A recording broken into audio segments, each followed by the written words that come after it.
Good afternoon, and welcome to the Junior Achievement STEM Week, presented by Robert Half. My name is Brianna Sanavala, and I'm a student at Lucas College of Business at San Jose State University. I'm so excited to be joining you today. Over the past few days, you have heard from women who are blazing their own trails, raising awareness against bias, and taking action for equality. Before I introduce our keynote speaker, I would like to thank our STEM Week sponsor, Robert Half. I'm excited to be here speaking to our keynote speaker, Lisa Diaz, Senior Director for Global HR Program Management, Office, and Change Management at Robert Half. Welcome, Lisa. It's great to meet you today, and thank you for being with us. Please begin by telling us about yourself and your journey to becoming an accountant. Hi, Brianna. It's great to be here too. Thank you so much. So I'm an Asian American, specifically a Filipino working professional and a mother of two, Austin and Sicily. I grew up living in several countries as my father was in the US Navy until we planted our roots here in the Bay Area. Throughout most of my childhood and even high school years, I wanted to be a nurse, sparked by reading a story about Florence Nightingale and a desire to help others. It was actually my participation with Junior Achievement in my senior year, and based on that experience, that I actually considered pursuing a business major instead. So I went to college with an undeclared major, took computer science, economics, and accounting classes in my first semester at the University of San Francisco. The accounting class made sense and came easy for me. So I pursued and graduated with an accounting degree and started my first job at a healthcare organization as an internal auditor, focused on reviewing and accounting financial operations. Gradually, my role evolved into reviewing accounting systems as they were being developed so we can ensure internal controls were in place for our accounting system. And this was my first exposure to technology. That's so cool. Your title is Senior Director, Global HR, PMO, and Change Management. What exactly does that mean? And what were the key milestones that got you into this current role? Sure. But in my role, I'm responsible for the strategic direction and oversight of the human resources, project, and change management function. That's a mouthful. I partner with the HR, learning and development, and compensation senior management team to drive the execution and rollout of global HR projects to our company, which includes corporate and talent solutions offices across North America, EMEA, Asia Pacific, and Latin American countries. At Robert Half, I've had the opportunity to grow in different roles.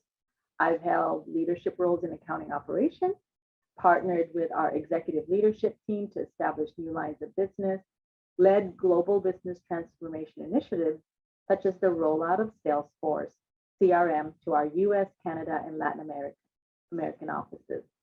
Prior to my current role, I manage a team of product managers, business systems analysts, and project managers to roll out technology solutions to our business. So in summary, my experience in leading major enterprise initiatives across the organization and my passion for delivering both process and technology solutions to enhance our employees' and customers' experience led me to this role. In addition, I pride myself as being a people leader first, and I balance culture and execution with relationships at the heart of my interactions.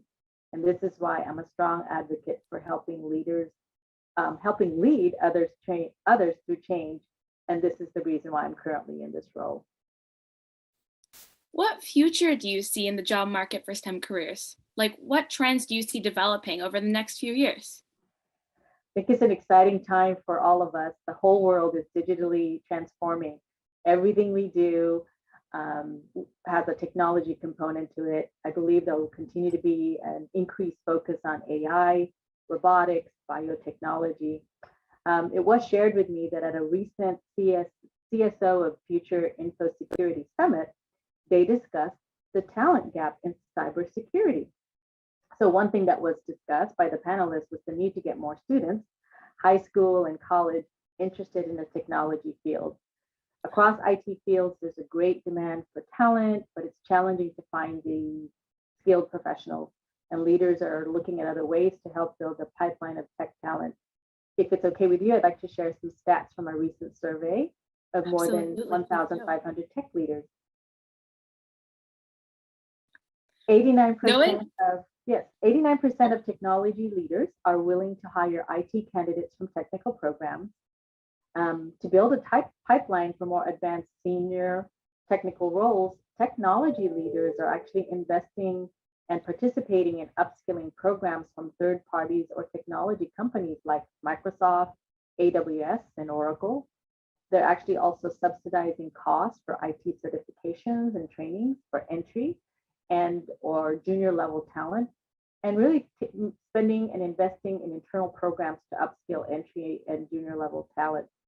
At Robert Half specifically, we also have strategic partners with organizations such as NSBE, which is the National Society of Black Engineers, Ascend, and ALPA, which is the Association of Latino Professionals for America, to provide career and support opportunities for college students and professionals. We've also presented at Anita B. Org's Grace Hopper celebration and to their membership, offering advice for resume building and interview preparation. This group could also be a good resource for high school and college students interested in technology. what a wonderful program. Yeah. And in addition, I did want to say, by the way, that in addition, working companies like Robert Half are more aware to reduce their use of energy and their role to reduce carbon emissions to net zero. So I believe that STEM careers will be needed in all organizations. Another way to think of pursuing a STEM career perhaps is, take, for example, if you wanted to take a path in engineering. With the academics can be hard for engineering, but even if you choose not to be an engineer, you can switch to careers that have a focus and a need for a problem solver. So I think lastly, I'll just share this one great example given to me by our chief digital officer. Think of the electric cars. He says you needed scientists, engineers, and mathematicians working together to figure out the mechanics of the car, the science of using lithium batteries, and the cleanliness of the emissions of the car. So I think, again, in summary, there are many problems to solve in the world, and many organizations are conscious of their role, and a career in STEM will provide many different paths of opportunity. Knowing that there is a disparity of women pursuing engineering, accounting, and STEM careers, and specifically in leadership roles, what or who motivated you to move forward? That was a tough question. As I'd mentioned in the earlier question, recognizing that everything we do has a digital and technology aspect to it, combined with a passion for helping people navigate through change and delivering solutions to enhance people's lives, have motivated me throughout my career. I would say there isn't really that one person, and it really is more about partnering with many different technology leaders to learn more about a career and an opportunity in any of the STEM opportunities. At our company, and executive leadership promotes a community of inclusion and is very transparent in our corporate citizenship report about the number of women in our workforce in leadership and management positions, and specifically in technology roles. And so this kind of visibility, I believe, will help change the disparity.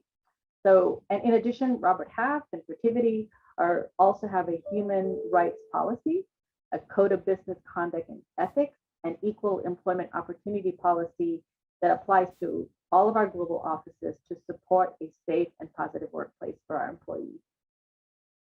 Stemming off of that, how did you manage being a woman in a male-dominated field? And how can people who are not women be better allies for STEM? So this was also an interesting question for me. I can still remember the times when I would be in a meeting or attend a conference. I would look around me and observe that most of the attendees are male.